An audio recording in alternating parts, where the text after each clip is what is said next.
ভাবছেন জমকালো আয়োজন করে বিয়ে করবেন, থাকবে শত শত অতিথি, কিন্তু ১০০ জনের বেশি অতিথি হলেই যদি অতিরিক্ত ট্যাক্স গুনতে হয় তাহলে কি করবেন? সম্প্রতি লক্ষ্মীপুর ১ আসনের সংসদ সদস্য মোহাম্মদ শাহাদাত হোসেনের করা এক মন্তব্যের পর সামাজিক যোগাযোগ মাধ্যম এখন সয়লাব এই প্রশ্নে। ১০০ জনের অতিথির বাইরে প্রতি অতিথির জন্য ১,০০০ টাকা করে সরকারি আপনার হারে নির্ধারণ করতে হবে। অংশগ্রহণ করে খায় দায় তার অর্ধেকের বেশি অপচয় হয়। এই অপচয়টাকে বন্ধ করতে হবে। আমরা এটা সিরিয়াসলি বলছি। এর আগে যে একটা অতিথি নিয়ন্ত্রণ আইন ছিল, যে ১০০ জনের বেশি অতিথি হলেই সেখানে একটা ট্যাক্স ধরতো। আমরা প্রস্তাব করছি ১০০ জনের অতিথির বাইরে প্রতি অতিথির জন্য ১,০০০ টাকা করে সরকারি আপনার হারে নির্ধারণ করতে হবে।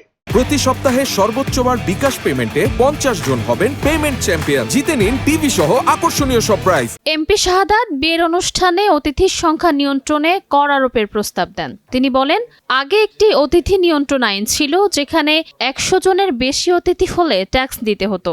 আমরা প্রস্তাব করছি ১০০ জনের অতিরিক্ত প্রতি অতিথির জন্য ১,০০০ টাকা করে ট্যাক্স নির্ধারণ করা হোক। ১০০ জনের অতিথির বাইরে প্রতি অতিথির জন্য ১,০০০ টাকা করে সরকারি আপনার হারে নির্ধারণ করতে হবে। বিশ্বাস করুন বন্ধুরা, যদি বিয়ে শাদীতে বৃত্ত ভৈরবের এই ধরনের অশ্লীল প্রদর্শনীটা বন্ধ করা হয়, অপচয়টা বন্ধ করা হয়, তাহলে একদিনে নিত্য প্রয়োজনীয় দ্রব্যের দাম 10% কমে আসবে।